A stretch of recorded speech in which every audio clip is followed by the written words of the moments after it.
Okay. And we are recording. So just as a quick reminder, if you are in need of any of the materials or any of the documentation regarding the spring grant cycle, we actually have all of it on our website. So if you go to waynecountyfoundation.org, and then on the top menu, if you click the Grant Center, and then it drops down. If you click Spring Grant Cycle, it has pretty much all of your pertinent information about the Spring Grant Cycle, including all of the supporting documentation. Now, you all should have, thank you, Lisa, for covering the available funds. So we will kind of forego that slide while my computer was glitching inexplicably. So yes, everything that, some of the supporting documentation I actually sent with the invite. And so that's, that should be in your email inbox. But if you would like another copy, or if you just, it's all rests in that landing page on our website. So I am going to share my screen, and we are going to jump into the PowerPoint. All right. And I would be remiss not to mention that we are very appreciative that everyone's able to make it into the meeting. I know this is a little bit different than the traditional meeting that we have for this, but I guess this is kind of where we're at right now, and I'm sure most of you don't mind. Okay, and as Ray kind of put into the chat, which thank you, Ray, and Lisa had already talked about how much we have in unrestricted funds for our spring grant cycle, and plus our field of interest funds. And Ray was kind of put the categories in the chat box. So thank you for that. Just as a note for timeline, so today and tomorrow we'll be having these informational meetings for our nonprofit partners around the city. So today, actually, Wednesday, February 24th, is when our online application is actually opening. So again, if you go to waynecountyfoundation.org, and then you go to the Grant Center, and then you click the Spring Grant Cycle, there is a link there in the steps, which you kind of take to submit a grant. And as a reminder, let me admit Karen, she just came into the waiting room.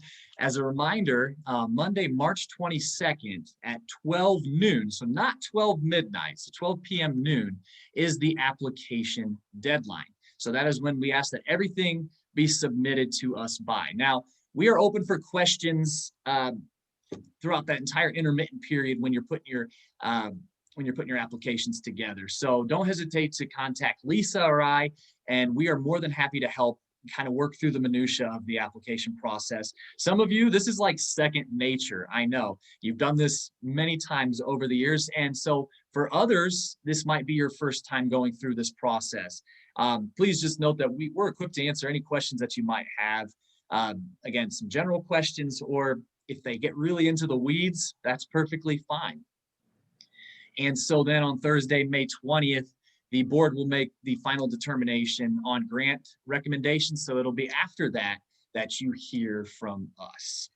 So I guess the timeline's fairly straightforward, but is there any questions about anything? Again, just don't hesitate to put it in the chat box. Okie dokie, let's march on. Lisa, would you like to take at least the lead on the process here? Sure. On our website, Alex mentioned the steps are listed. And one of those first steps, if you haven't previously, we updated last year our guidelines for traditional grant making cycles. And it will take you through the entire process from when we announce the application cycle all the way to the end of doing a grant use report back to us.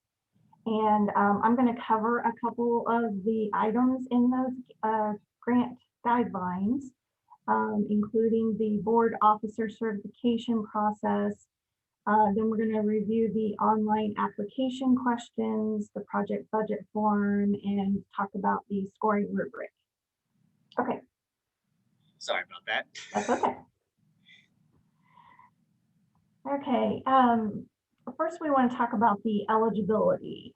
Grants that are provided by the foundation are for organizations providing direct services to the citizens of Wayne County. We would prefer that the organization be located in Wayne County. And we do work with organizations that may not have their 501c3 status yet, as long as you have a fiscal sponsor lined up. And if you have any questions about that, please feel free to reach out to me. The next item would be our interests. We are interested in, the interests are listed in the guidelines. If you can visit those later. And then also the items that we will not fund, including if you've already held an event, not the perfect time to ask for funding for that. So definitely not any, post-event items or things that, you've already put into place at your facility, or, anything you've already bought. We're probably not going to fund that. But again, call me with any questions, read through the guidelines, and we're here, run your ideas by us, and we can let you know if that seems like a good idea or not. Lisa, and I will, if I may interject, I'll give a couple examples of kind of what it is that we're looking for. Is that okay? Yeah, absolutely. Okay, only because I'm a bit of a nerd and I've got the guidelines right here in front of me. Awesome. So again, when we're looking at what it is that we're interested in. So we're looking for, again, programs or projects that are proactive rather than reactive, are change oriented and problem solving in nature.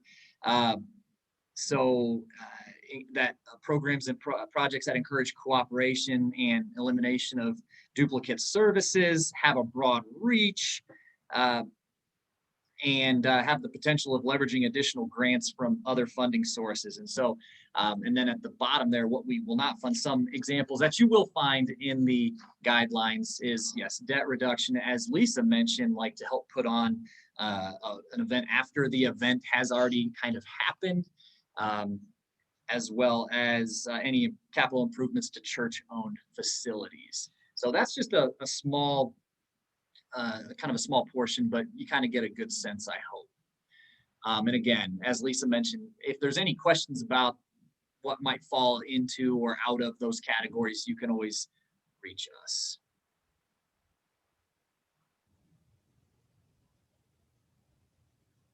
And I would, I think you mentioned that this cycle is not for operating funds, which I'll talk a little bit later, that we do have the challenge match cycle that is in the fall, that is specific for organizations to get matching funds from their donor base and the foundation for operating funds. And that's a great opportunity for that time, but this is for a specific program or project.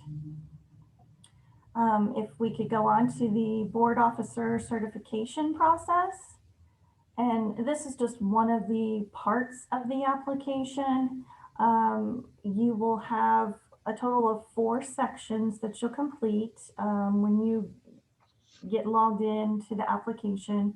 You'll see 4 different icons. So you have the applicant information, which is just basic information about your organization. You'll have a narrative where you will answer the application questions that we have posted on our website. And then you will upload a variety of supporting materials. The final section is the request section.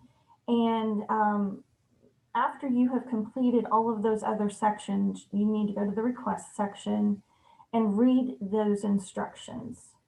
You will be instructed to generate a PDF of your application, everything you've completed so far, and there's instructions on how to do that. And you'll email that along with a link to the guidelines to your board officer that you want to certify the entire process, that they are aware that you've done this application and that they agree to everything that you have put into the application system. After you do that, then you will complete the request section. and your board officer will receive an email through the system. It will come from admin@CommunityForce. It will include a link to the application where they will confirm that they have reviewed those guidelines and the PDF of the application that you emailed to them. Next.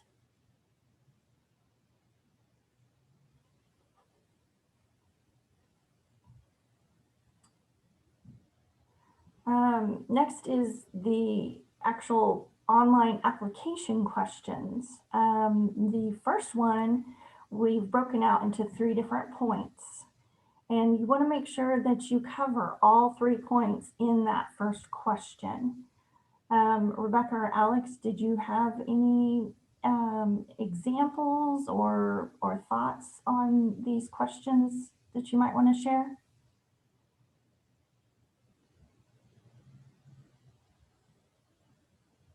So I want to make sure Rebecca wasn't in here. I didn't want to cut in over Rebecca. No,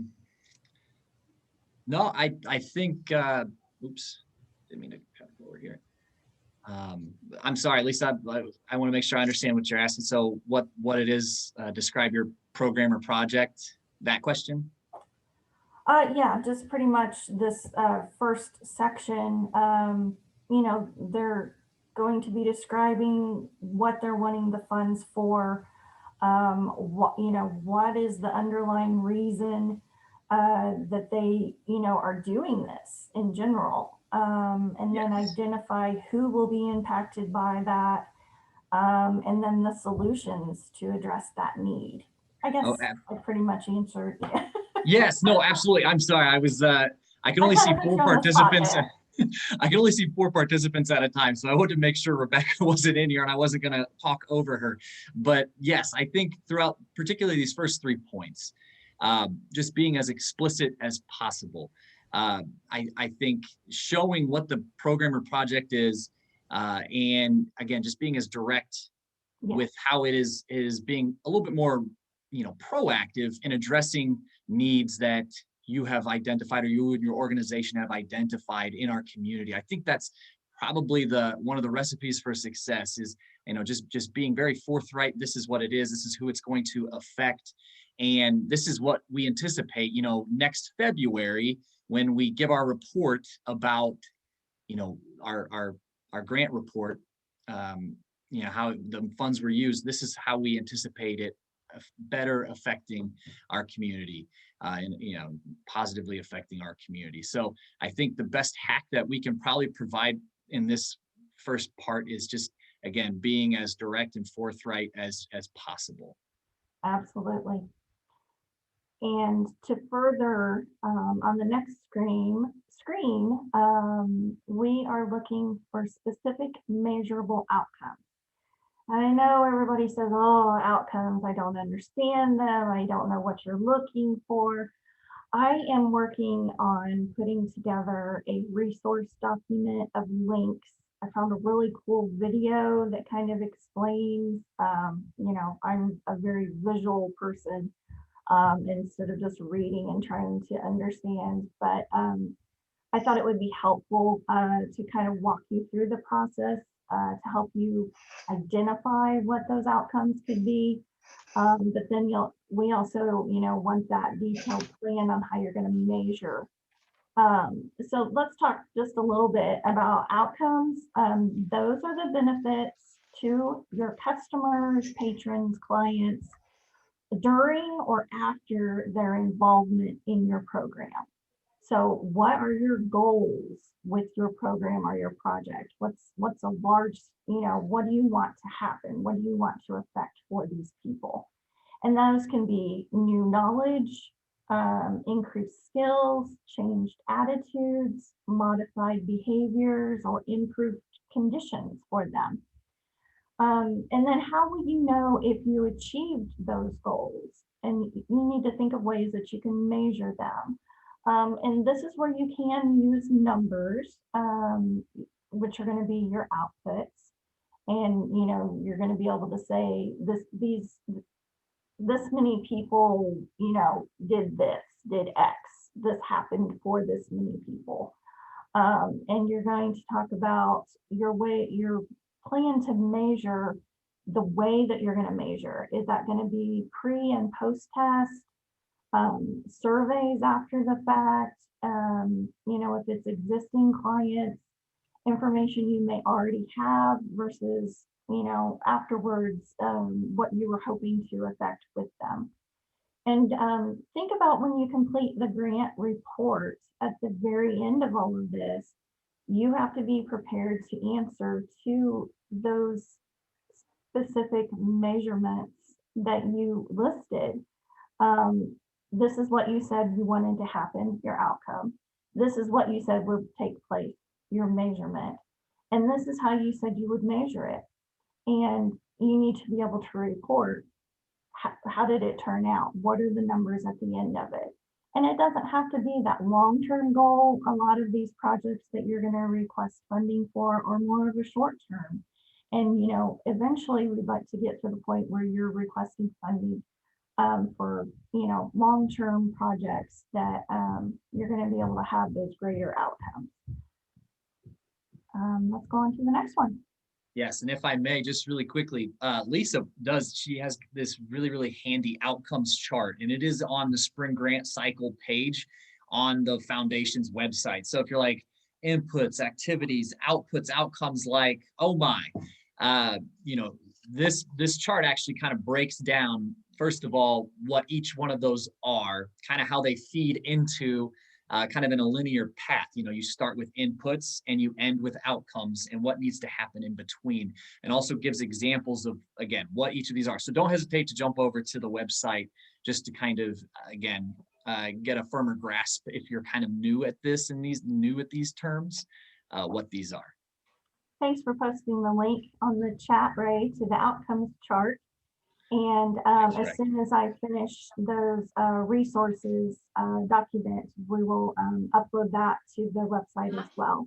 So you can check out that fun video that I was talking about. The next, this is about collaboration. Be sure to share who you are working with and why it is important to our community. So you're going to be asked, are you collaborating with anyone, any other organizations, nonprofits, governmental agencies, educational institutions, anybody? Yes or no? If you answer yes, then you're going to describe that collaboration. And, the more details that you can offer us will help us understand, and add strength to your application. Because a lot of times we've been left wondering, what you're talking about, what your actual plan is and how involved the other entities are in your project. So if you can make a strong approach on that, that would be great. Then we're down to providing a detailed budget narrative. And this is where you're going to list the specific items that you want to purchase with the grant funds, with the quantities and the cost. So it's, it's going to be, I don't know, school supplies times whatever quantity equals cost. And this is your opportunity to really detail what you're then going to list summarized more on that project budget form, which I'll show you on the next slide. We can go to that. So we have two slides, the top and the bottom of the form. The top portion, we want you to list all of the expenses in the total cost of the project or program that you're asking for funds. So this would include in-kind items, and those would go into the covered by other funding column. And then you will indicate if the expense will be covered by grants from the foundation or from another funding source. And that would include your own organization or other sponsorships or grants that you will be receiving. So you might ask, what are in-kind items? And I'll use the same example I used last year. If your project requires lumber and somebody donates that to your project, that's great.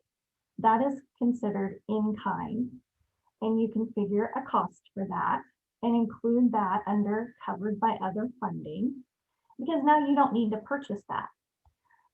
If your electrician is needed for your project and they donate their service, you can consider that in kind and put that amount under covered by other funding, because now you don't need to pay them for that service. Staff time, however, is an ongoing expense and it should not be included in your application. And if you have questions of what should or should not be included on this, please let me know. But like I said, this is where you're going to kind of summarize from that detailed budget narrative, because obviously you only have so many lines there. But again, reach out if you have questions.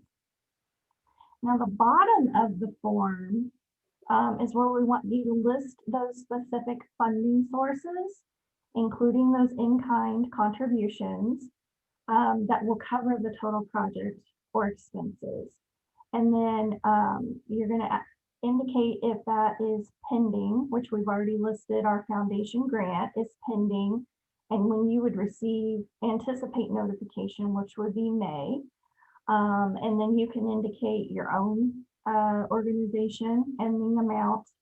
Obviously, you're committed to it, and that you're already aware of that. But any other grants that you're applying for, either here in the community from our other funders or some other grants that you may be applying for, please also indicate those on this portion. And please note, the total funding and the total program expenses need to equal each other. We need to see that, you have all of your expenses figured out how you're going to fund them. Ding. Is that one of the following pending, committed, or in kind? Did I miss a question? Okay, so we would put in all expenses in this report, even things not using the grant toward.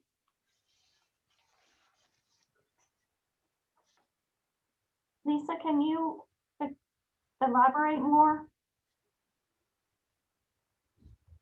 You can unmute.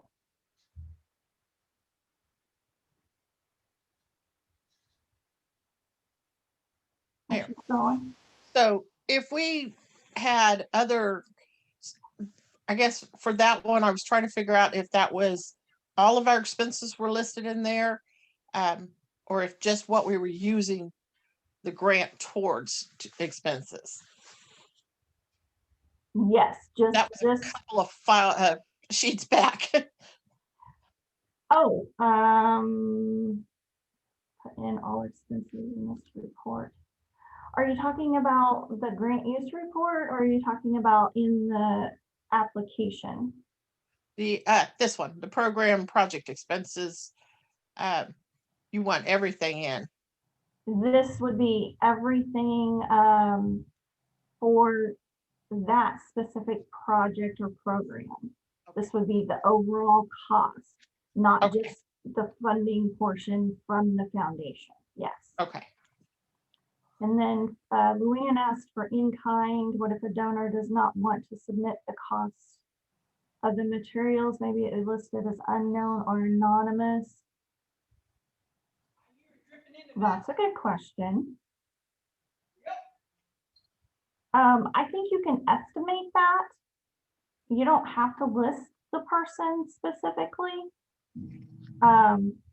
Just list lumber donor or, electrician services or something like that. And then is that one of the following pending, committed, or in kind? Yes, that would be the in kind. Let me know if I didn't answer your question exactly. Monica, can you use staff time of a collaborating partner as in-kind expense? If it's professional services, Yes. If we use the staff of the Parks Department to hold an event for RSO, but the staff are paid with parks, would that count as in kind? Rebecca, do you have any thoughts on that? Is she still with us? I don't think she is. That is a great question. Unfortunately, I don't have much insight. I would defer to you, Lisa. But I'm gonna say not, but let me check with Rebecca and see what she thinks and get back to you. I'm scribing that question now, Lisa, so I'm writing it down. That way we have it. Thank you for the question. And thanks for everybody. Keep adding questions as we go. Yes. I just didn't want to get too much further without answering those. Alex, can we go to the next screen? You got it. Did anybody have any other questions about the project form itself?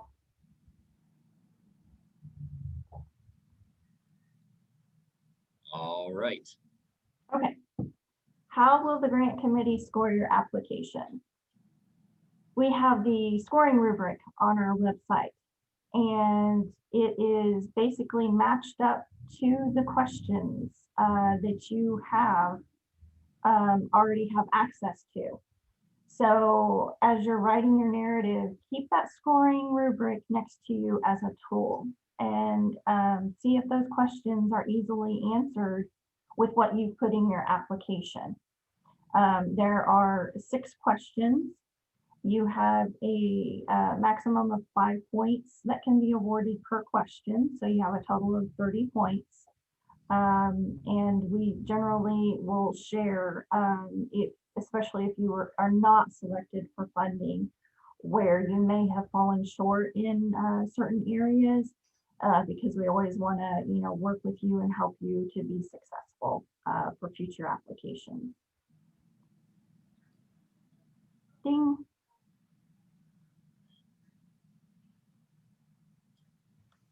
And this is just some advice that I used last year, and I thought it would be helpful again this year.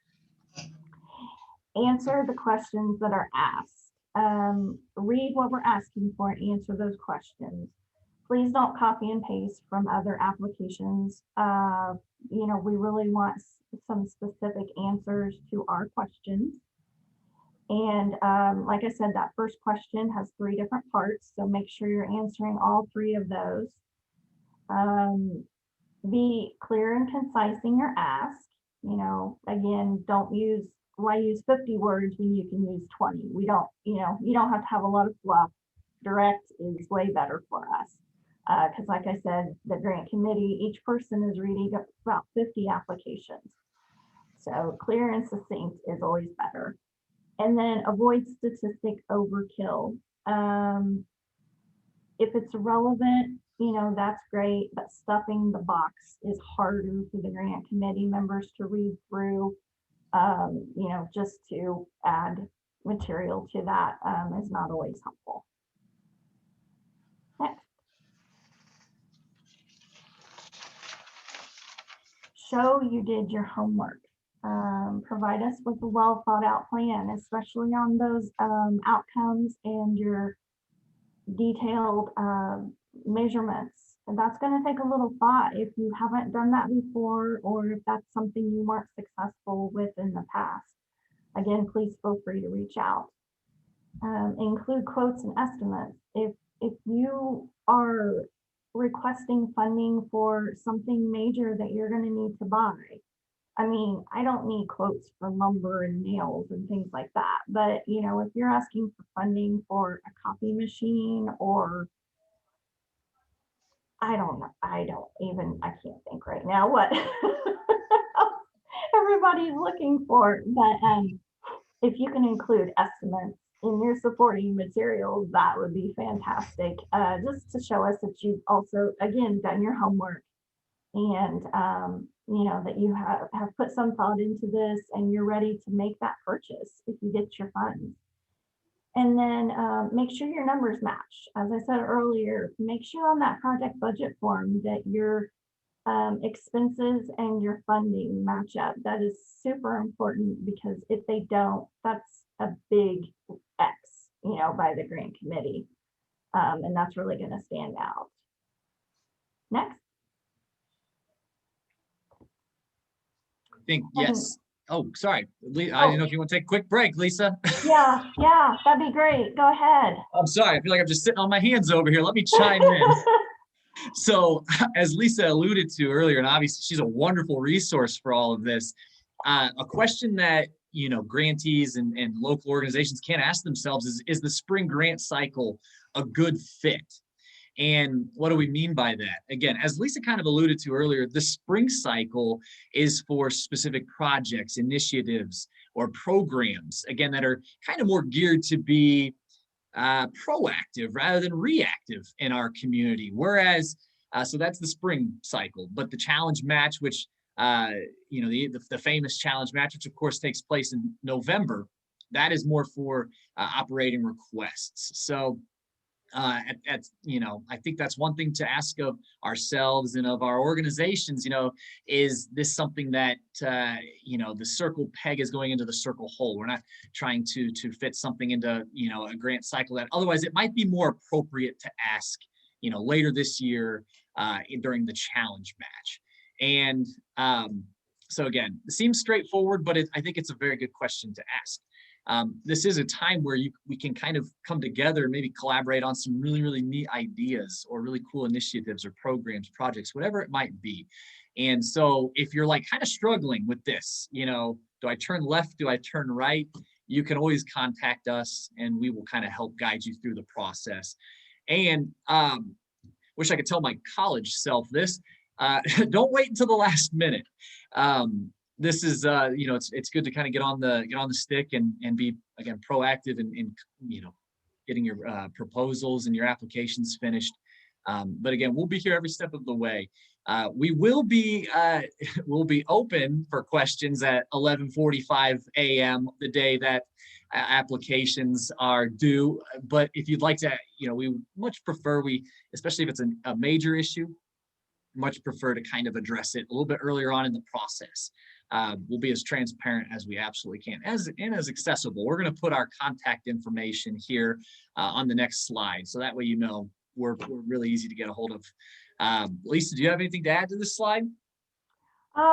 This is just where I usually say, the problems that we normally encounter at the last minute are you're having trouble uploading supporting materials.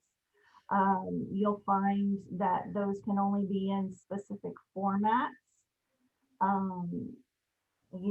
If you have trouble, reach out to me. And, if you just can't get it, a lot of times I'll say, just email it to me and I'll upload it for you. But, it's better if we try to get that accomplished ahead of time.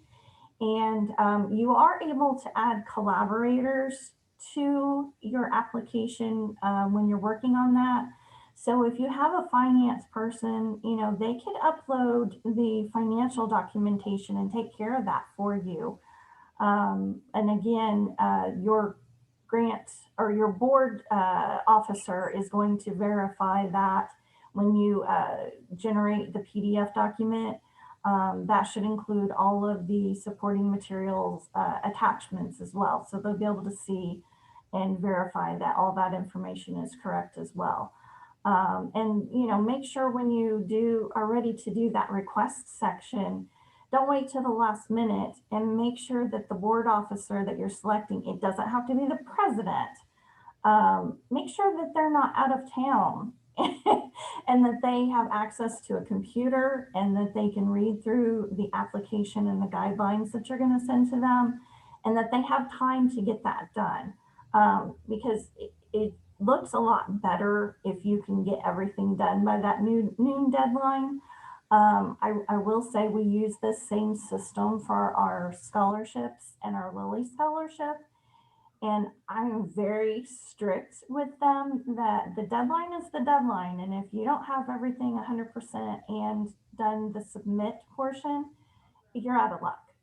And I haven't done that with the grantees. I try to be more lenient, but we're talking kids versus adults. So, let's try our best and reach out if you have questions. So your your board officer should not be taking a vacation to the Amazon rainforest at this time. Or Bad find joke. another one. All right. All right. Next slide. So again, let us help you. And again, the URL to our website, it's really, really easy to navigate. It's WayneCountyFoundation.org. So again, there's kind of a main menu. Just hit the grant center, and then it'll have a little drop down, and then spring grant cycle is there. All of the information, a lot of the pertinent information. I didn't want to do overload of information in the email invites. So, but however, all of the information, including some of the things that Ray was kind enough to share, as well as what's in your email, are on that page. And there will be a recording of this webinar here today on it as well. That way you can access it later. But there's Lisa and I's email address. As you can probably pick up, Lisa's the Sage veteran here, and she is a wonderful resource for our local nonprofits. I'm trying to get better every single day, but don't hesitate to reach out to either of us. If I don't know, I will certainly ask Lisa. And there is our phone number. So again, don't hesitate to reach out.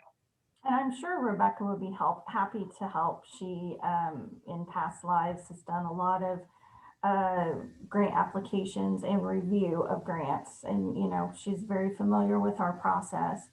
But yeah, I'm happy to. And Luann commented, you might want to contact Lisa to make sure your application made it in.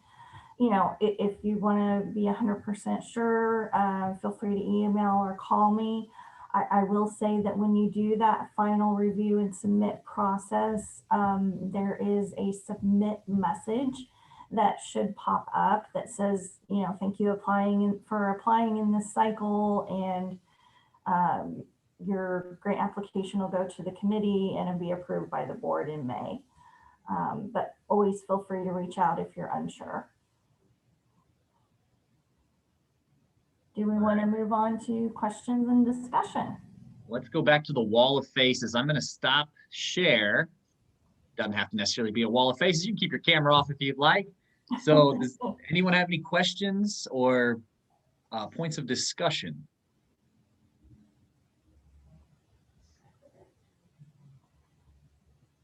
What is the deadline for us to turn the grant in? I meant to turn our request in. Do we have just a straight deadline time, or is there a grace period if we miss it? Do you mean the request section to the board officer? Yeah. That is the grant deadline, which That is yes. The end of March. Was it March 22nd or something? At noon. So if we miss that, we can't. There's no possible way to get it back in before. I will work with each organization on an individual basis. Okay. But I would encourage you to, get it done, get your application completed a few days before so that your board member, would have time to review everything and get that approval done. And then, and you can actually, the system is set up that you can complete the review. You can complete the submit process and it will change your status from pending to request pending, saying that you've completed everything, but you're waiting for your board officer to complete that request section. Okay. But, again, that is your responsibility to make sure that happens. Okay. Okay. Thank you. Mm-hmm.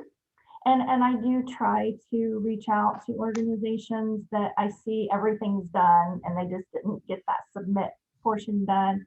Mm-hmm.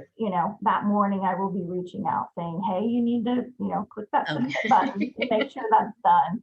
Okay. Yeah. Sometimes my Wi-Fi, I like to apologize too. I was having problems getting online because of our Wi-Fi here.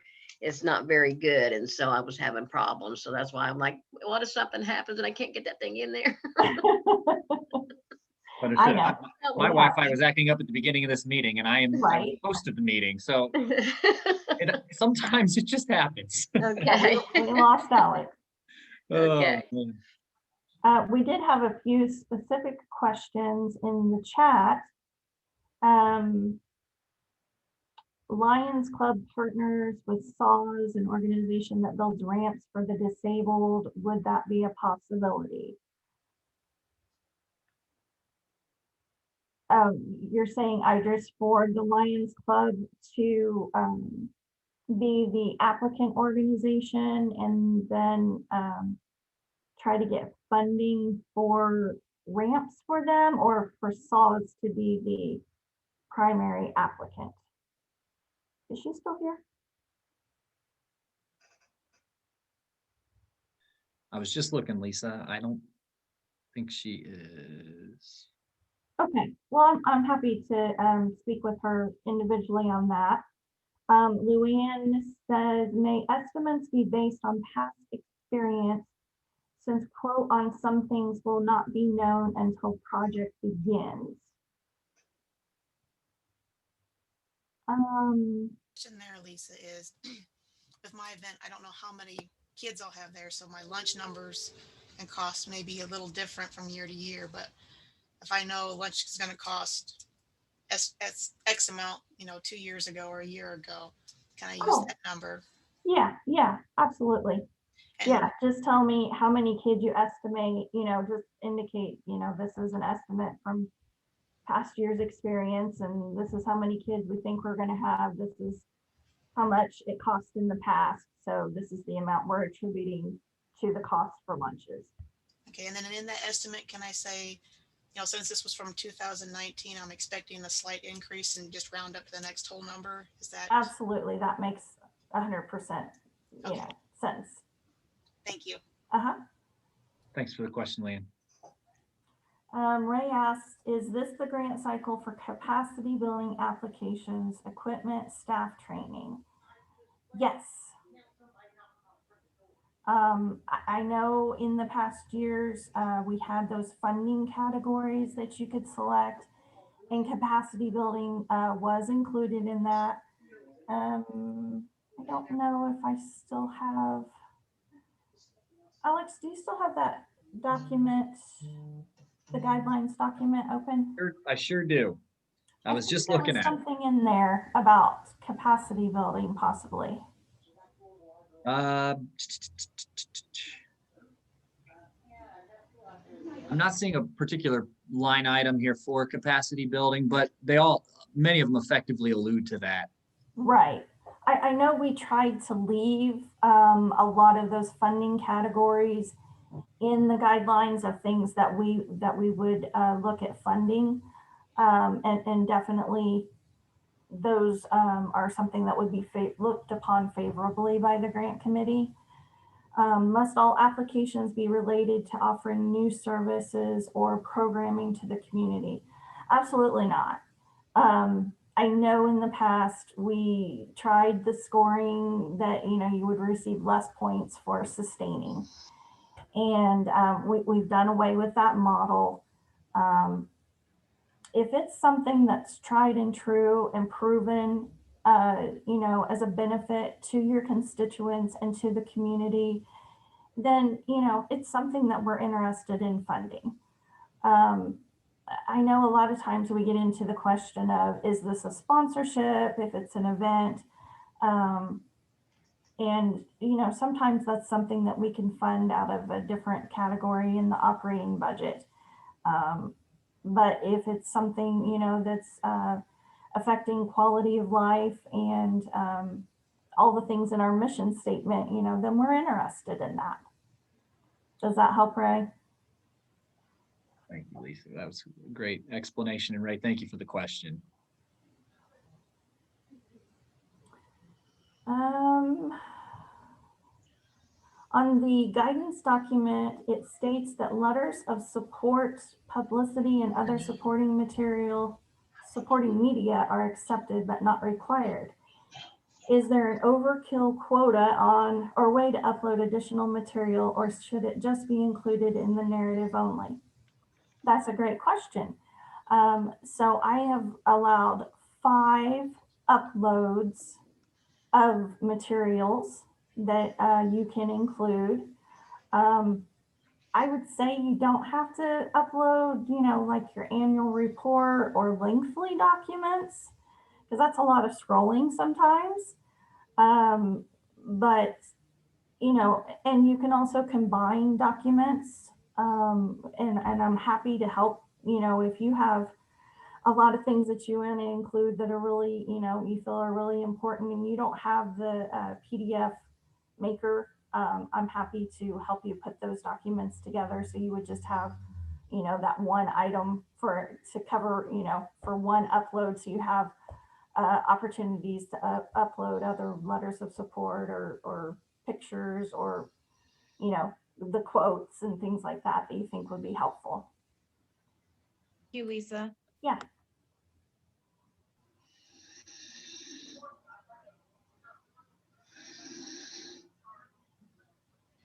Who said that? Did somebody have a verbal question? Oh, I think she said thanks, Lisa. Thanks. I'm sorry. Okay, I thought she said, hey, Lisa.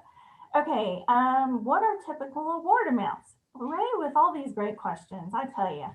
Okay, so our maximum awards are 15,000. I would say from past experience, first time or newer applicants are generally going to be in the range of 5,000 or less. Proven, you know, or even if it's something new, you know, exciting that the grant committee is looking for, I can't really say for sure, because our grant committee changes every year as well. You know, they're given all this documentation, they're told what our priorities are, you know, what we're looking to fund in the guidelines. So it really can change every year. But typically between 0 and 15,000, let's say that. Perfect. And I think if you want some really, really recent context, well, I sound like I'm just beating the dead horse here, so to speak. I'm sorry, Emma. But but if you go to the spring grant cycle website, at the very bottom of that, there's actually a link to the press release from last year. And in last year's press release, we had every organization who received a grant, what their project was, as well as the amount. So if you are looking for maybe just a little bit of context, you can always go there. Absolutely. Oh, thanks, Ray. Okay, Gary says, I'm a school teacher in a special needs classroom and wondered if I would be eligible for this type of grant. I believe I read that schools cannot be funded in some ways. I think we do have a section about governmental and schools and, you know, publicly funded organizations that aren't necessarily a 501c3, but they are a charitable organization that the foundation can grant to. Those do include schools for specific special projects. And we have awarded to schools in the past for example, I know Western Wayne Elementary, we've awarded for some specific sets of reading books that were needed for a special class. And, you know, those are a pretty easy sell normally because they're not a huge amount of money. And we do have those education field of interest funds available. It's a great question, Gary. Thank you.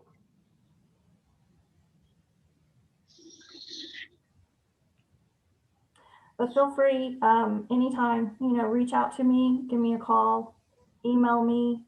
You know, you have an idea, you want to know what, you know, if I think that what the grant committee, you know, is that something we funded in the past? Would it be, you know, something that we would look at funding? I'm happy to help you with that. Great. Thanks for sharing the press release. Any other questions?